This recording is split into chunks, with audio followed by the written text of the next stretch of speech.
Secondo voi, una donna in Iraq è una donna libera di essere quello che vuole? È una donna felice? È una donna che può raggiungere i suoi obiettivi, i suoi sogni liberamente, senza nessun tipo di problema? Oppure è proprio come ce la immaginiamo, come quello che ci dicono i media, i telegiornali? Probabilmente che la vita per una donna in Iraq non è così semplice come possiamo immaginarci. Ho fatto queste domande e tante altre a una ragazza che ho conosciuto nel mio ultimo viaggio in Iraq, a Babilonia.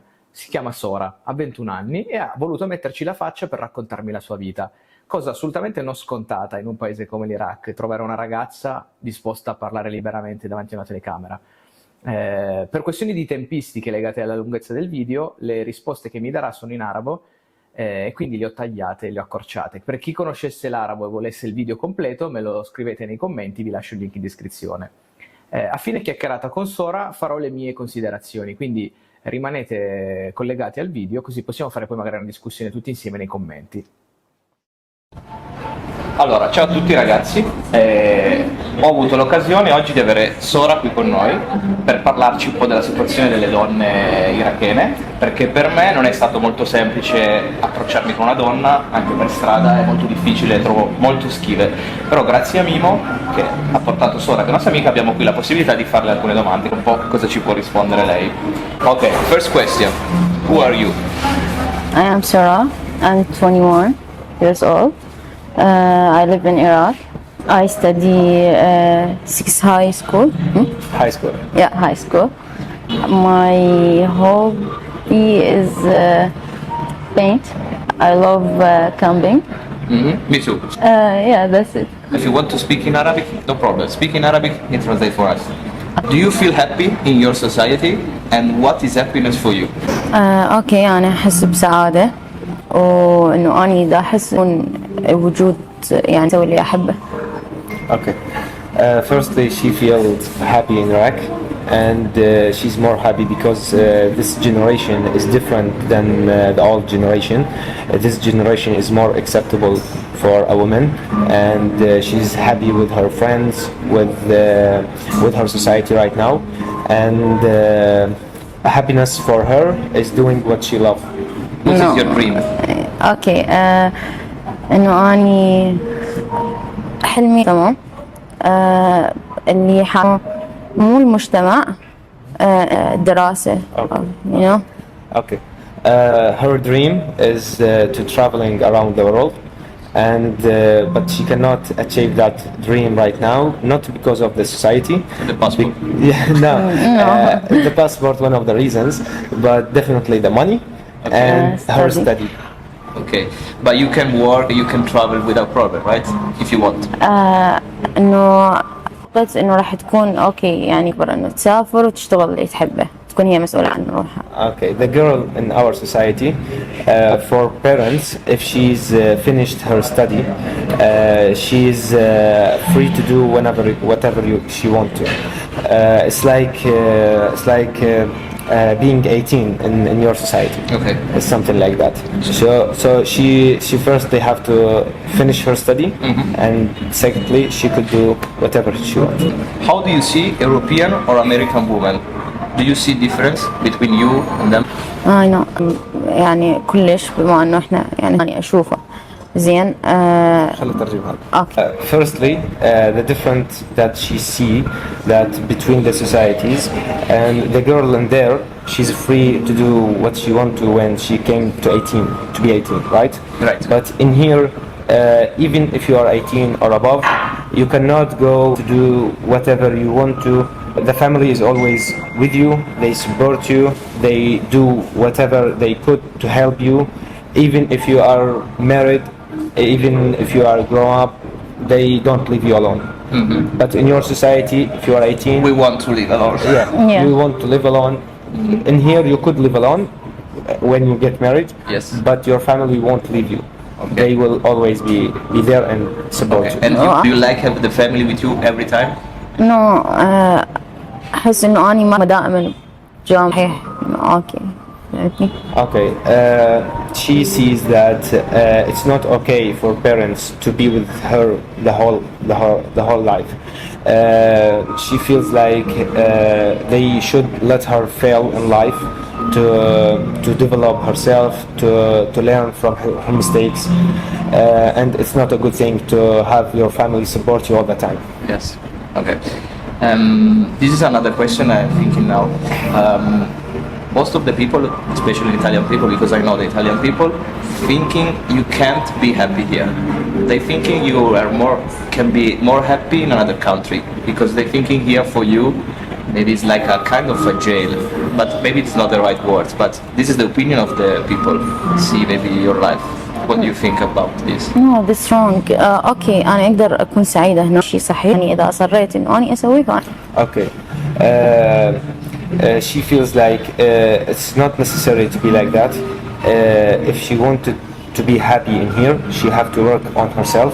She have to develop herself to achieve her dreams, her goals, even if that's not okay with her parents, with the society. But she's still fighting for her dream, and she could be happy in here. Like in every country, you know? Yeah. Yeah. Like okay, well, what's happened if you go with a man without get married with him? Without getting married. Yeah. Even sleeping with the man? Maybe. Okay.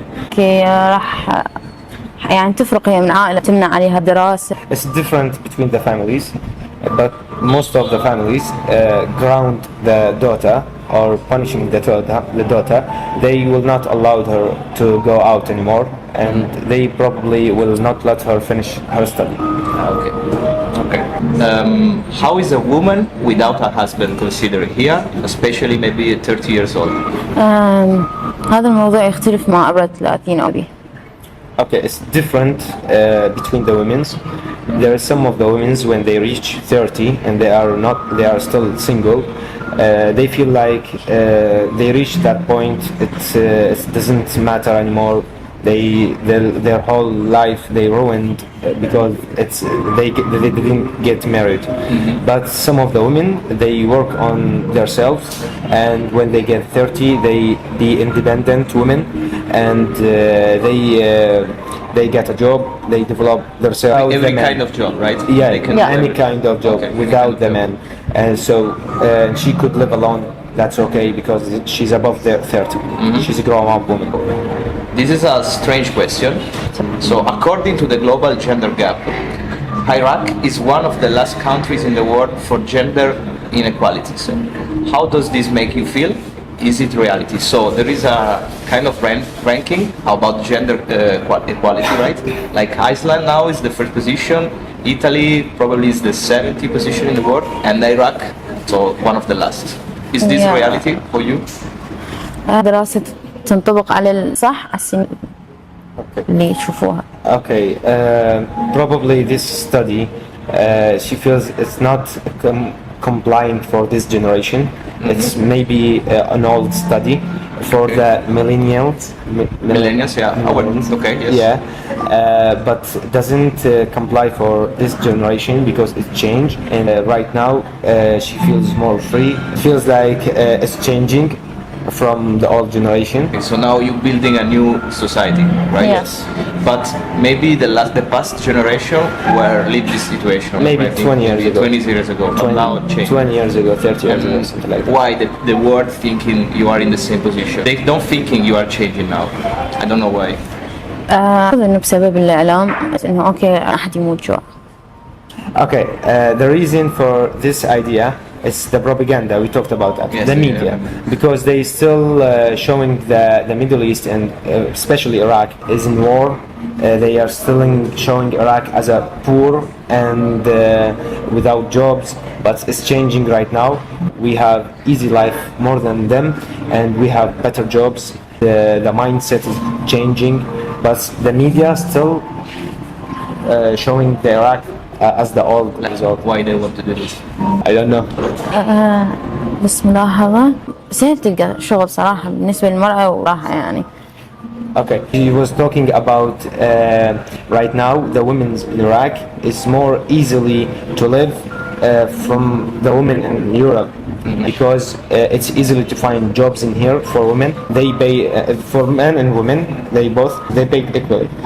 Yesterday, many Italian girls text me because they don't feel safe to traveling alone in Iraq.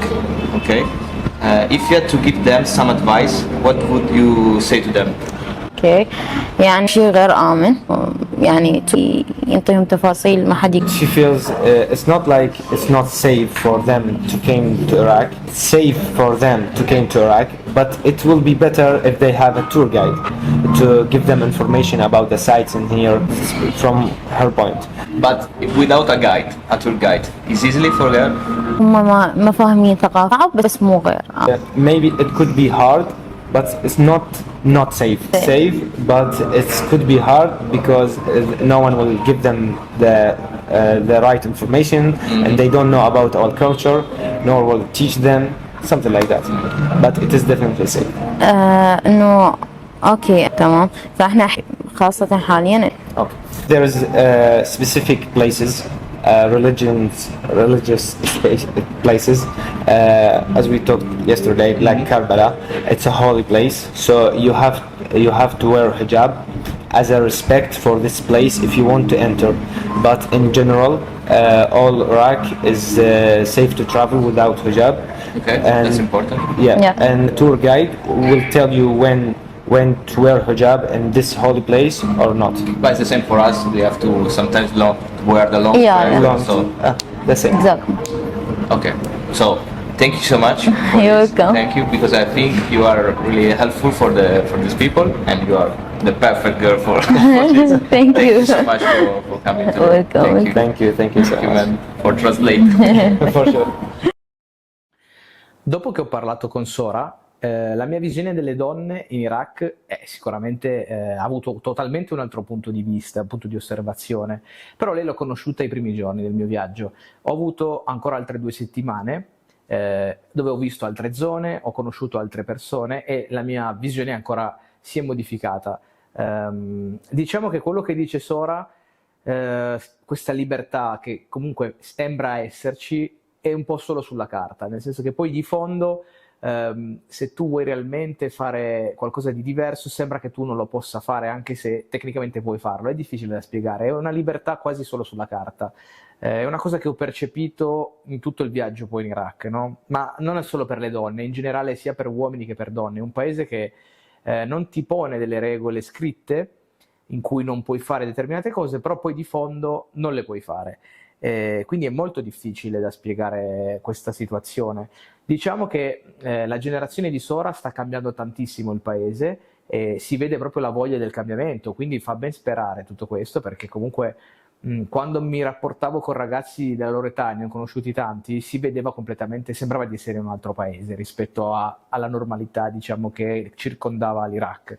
C'è da dire che appunto loro hanno proprio voglia di cambiare e fa ben sperare nei prossimi anni. Io sono convinto che entro una decina d'anni massimo cambierà tantissimo questo paese, si raggiungeranno molte altre libertà e molti grandi traguardi, però di fondo adesso quello che ho percepito non è proprio quello che mi ha raccontato Sora, cioè Sora mi sembra molto l'eccezione di quello che si vede in questo paese, quindi fa ben sperare che comunque lei ci sia, che molte ragazze come lei ci sono e stanno cambiando questo paese, però poi la realtà è che non è proprio così.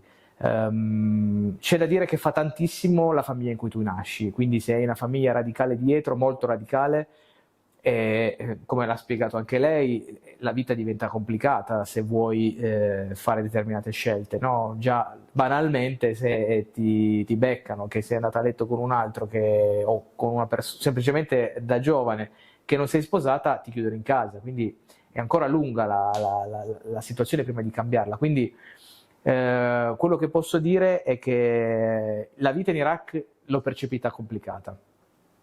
Non ho avuto le impressioni che avevo in un paese come il Pakistan, a livello in cui l'Islam è molto presente, o come il Marocco. L'Iraq è ancora molto molto chiuso su tante questioni ed è molto complessa secondo me la vita lì, sia per un uomo che per una donna. Detto questo, le nuove generazioni fanno molto ben sperare perché il cambiamento lo vogliono. Una cosa che voglio ancora sottolineare è che tutta la generazione di Sora, non tutta, molti ragazzi della generazione di Sora si sono allontanati completamente dall'Islam, quindi per volere queste cose non credono in nulla fondamentalmente, quindi non sto dicendo che sia una cosa positiva questa, dico solo che forse l'Islam in Iraq è vissuto molto in modo conservatore, è molto, molto radicale la questione, si mette poco in dubbio determinate cose, ma questa è la mia visione, prendetela con le pinze, è la mia opinione, perché io dell'Iraq non so nulla e dell'Islam ancora meno, quindi percepisco questo. Quello che posso dirvi appunto è che molti di loro sono atei, quindi non credono proprio più in nulla, quindi probabilmente questa cosa arriva dal fatto che dopo un po' diventa veramente complessa la vita lì in questo paese. Detto questo, qualsiasi cosa che volete scrivermi, parliamone magari nei commenti, analizziamo un po' meglio la questione. E arriveranno altri contenuti sul mio canale in cui racconterò magari l'Iraq, perché sono successe tante cose in questo viaggio, quindi ci vediamo presto.